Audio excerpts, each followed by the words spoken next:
तो बीजेपी नेता रविशंकर प्रसाद क्या कुछ कह रहे हैं, ये आपको सीधे लिए चलते हैं। 2017 को उनके यहां रेड होती है और रेड होने के बाद उनकी कई चीजें पकड़ी गई।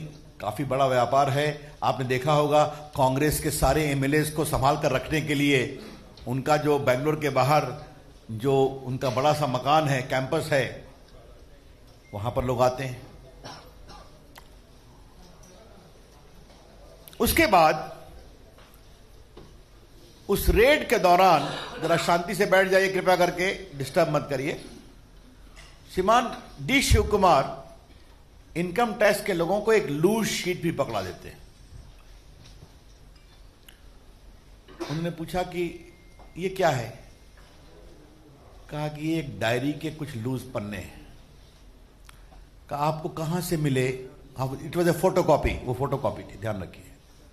आपको कहां से मिले? तो उन्होंने कहा कि मैं पॉलिटिकल लीडर हूं, मुझे लोगों से मिल जाता है। और जो आज कांग्रेस पार्टी ने प्रेस कॉन्फ्रेंस किया है, वो ही लूज शीट ऑफ पेपर है।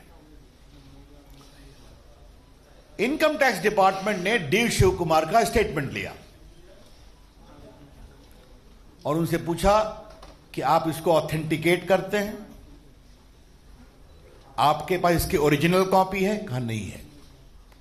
कहा कि अगर आपको इतना बड़ा लगा कि बीजेपी के इतने टॉप नेताओं को घूस दिया गया, तो आपने एंटी करप्शन ब्यूरो में और लोकायुक्त कर्नाटका में कोई केस किया था आपने? इनकम टैक्स ने आज के अपने स्टेटमेंट में इसको कोट किया है, मैं पढ़ रहा हूं।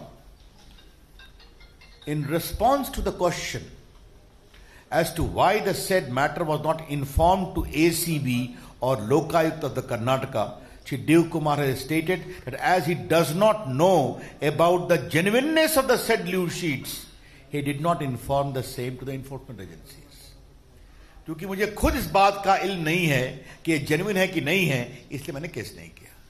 अब आप इसकी जानकारी प्राप्त करिए। फिर इनकम टैक्स विभाग ने येदियुरप्पा जी को बुलाया। कहा ये आपके दस्तखत है? कहा कि मैंने तो आज तक जिंदगी में डायरी लिखी नहीं है।